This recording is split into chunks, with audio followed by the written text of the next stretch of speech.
पहले तो सोचा था कि खड़े होके बात करूं, आदत खड़े होके बात करने की है, लेकिन कभी कभी लगता है कि बैठ जाना चाहिए। बैठने के अपने फ़ायदे हैं, नुकसान भी हो सकते हैं, लेकिन मैं फ़ायदे ज़्यादा देखता हूँ, नुकसान कम देखता हूँ। युद्ध नहीं, बुद्ध। जब हमने ये विषय तय किया, खूब विचार विमर्श करने के बाद हमने ये सब्जेक्ट चुना। असल में हम ये चाहते थे कि ये कार्यक्रम मुंबई विश्वविद्यालय में हो और वहाँ के विद्यार्थियों के बीच में हम अपनी बात को पहुँचा सकें। ये हमने इसलिए सोचा कि जो नई पीढ़ी है वही हमारा भविष्य है, वही तय करेगी कि हमें किस दिशा में जाना है। जैन जी का ज़माना है, अगर वो अपनी पे आ जाएं तो सत्ता बदल सकते हैं, युद्ध करवा भी सकते हैं, युद्ध रुकवा भी सकते हैं। युवा शक्ति का कोई मुकाबला कभी कर नहीं सकता। मेरे लिए सबसे अच्छी बात यह है कि जब हम इस विषय की परिकल्पना कर रहे थे तो ये परिकल्पना कोई मेरे दिमाग की उपज नहीं है सर। ये जो नए बच्चे हैं अभी, जिनकी उम्र 24, 25 और 30 साल के बीच की है, उन बच्चों ने ये तय किया कि हम इस तरह के विषय पर बातचीत करते हैं। मैंने पूछा भी कि बातचीत की ज़रूरत क्या है। बोले सर, आजकल व्हाट्सएप का ज़माना है, फेसबुक का ज़माना है, सोशल मीडिया का ज़माना है। हर कोई अपने अपने तरीके से अपनी बात पहुंचाना चाहता है, लेकिन अगर हम मुंबई जैसे शहर में कुछ लोग मिलकर के भी अपनी बात को रखें तो हमारी बात बहुत दूर तक जाएगी। संख्या का मुद्दा नहीं है, मुद्दा यह है कि हम चूंकि मीडिया के लोग हैं तो हम जो काम करेंगे, हम जो बात कहेंगे, वो हमारे सभागार में भले ही संख्या कम होगी, लेकिन वो बात इतनी दूर तक जाएगी सोशल मीडिया के माध्यम से, अखबार के माध्यम से और तमाम दूसरे मीडिया के उपक्रमों के माध्यम से कि वो एक हलचल मचा सकती है। ये हमें ख्याल क्यों आया? क्योंकि पूरी दुनिया में एक बार नहीं, बार बार ऐसी स्थिति उत्पन्न होती है कि हमें लगता है कि अब विश्व युद्ध हमारे सिर पर है, और ये परिकल्पनाएं बार बार की जाती रही हैं।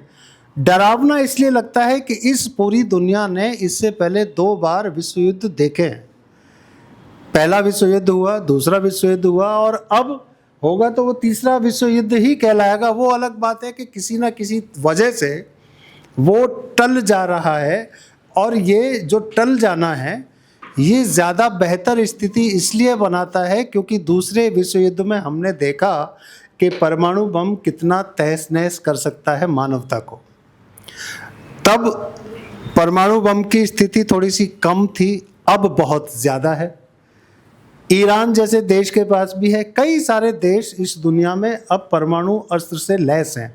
हम जो हिंदुस्तान है, हम जो भारत हैं, हम जो इंडिया है, हम भी सशक्त हैं और परमाणु बम लेकर के हम बैठे हैं। पाकिस्तान जैसा देश जो हमारा पड़ोसी, और बात कुछ हो या ना हो, दुश्मन हमारा बन के खड़ा हो जाता है, उसके पास भी है। अब है कि नहीं ये तो कमांडर सर बताएंगे, क्योंकि सच्चाइयाँ उनके पास ज़्यादा हैं। लेकिन जो मीडिया कहता है, जो लोग कहते हैं, जो पाकिस्तान दावा करता है, वो तो यही करता है कि उसके पास भी है।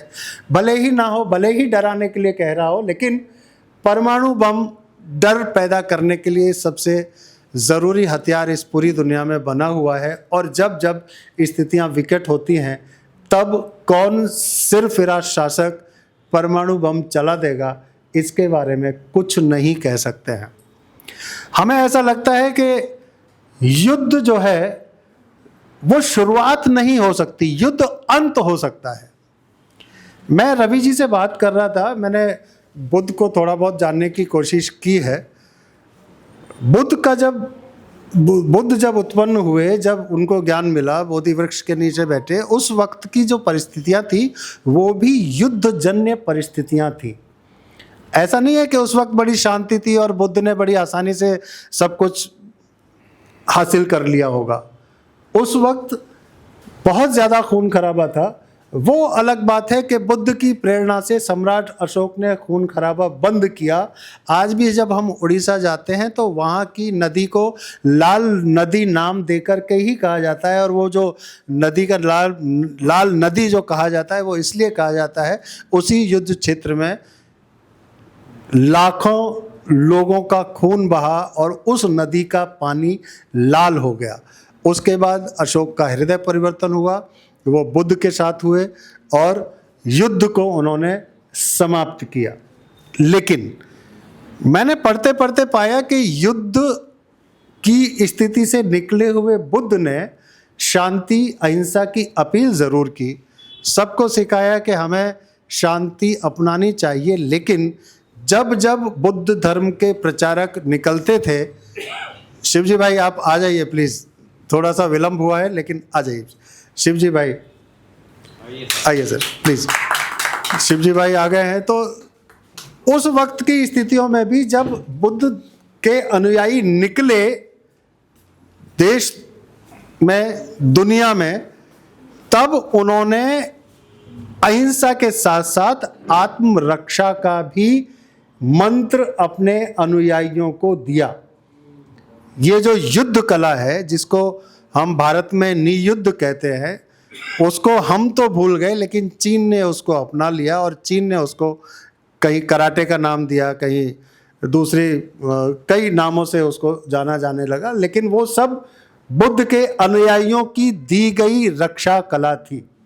इसका मतलब ये है कि बुद्ध जब शांति की बात करते हैं तो ये बात तो करते हैं कि आप शांति और अहिंसा का पाठ फैलाइए, लेकिन बुद्ध ये कहीं नहीं कहते कि अगर आपके एक गाल पे कोई तमाचा मारे तो दूसरे गाल को भी आज्ञा करके आप तमाचा खा लीजिए।